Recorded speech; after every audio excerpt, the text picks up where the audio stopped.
for a period of time, it may feel like a wish to fail, but actually the broader campaign is that the psyche is trying to make you conscious of what happened. So when the woman if a woman says, "Oh, all these men are unreliable," the ultimate goal is for her to know that her mother was unreliable. In the Rick Santorum song called "Mistreating Heart," he laments that his girlfriend mistreated him, that she's a woman who mistreats people, she's a mistreating heart. Well, that's for him to know, or the protagonist in the song, for that protagonist to know that his mother mistreated him. So he will only fall in love and be spellbound and transfixed, and Cupid's arrow, sudden, excited, passionate, falling in love, love at first sight, instant fall in love, because it's so exciting, because he's going to pick up with the bliss.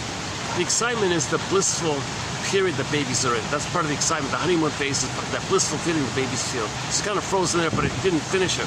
So he finds someone who reminds him of the mother. So that's like, it's like a triggering effect. So you trigger up the wiring in the mind, and the wiring in the mind is flared up, and it's embedded in the wiring is the blissful time. So now you're excited because you're back at that place in your wiring, and you're going to resume. But the person in the present isn't the mother in the past, so it's not going to work.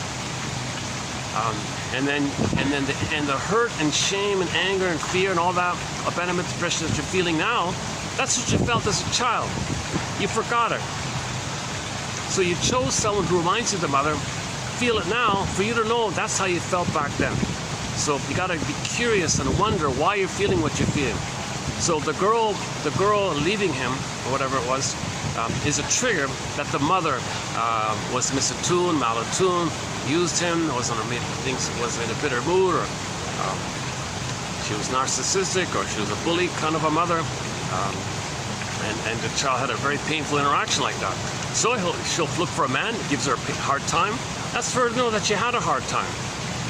So the ultimate goal is that when we repeat and reenact in the present some symbolic recreation of the past, it's meant for us to know the past.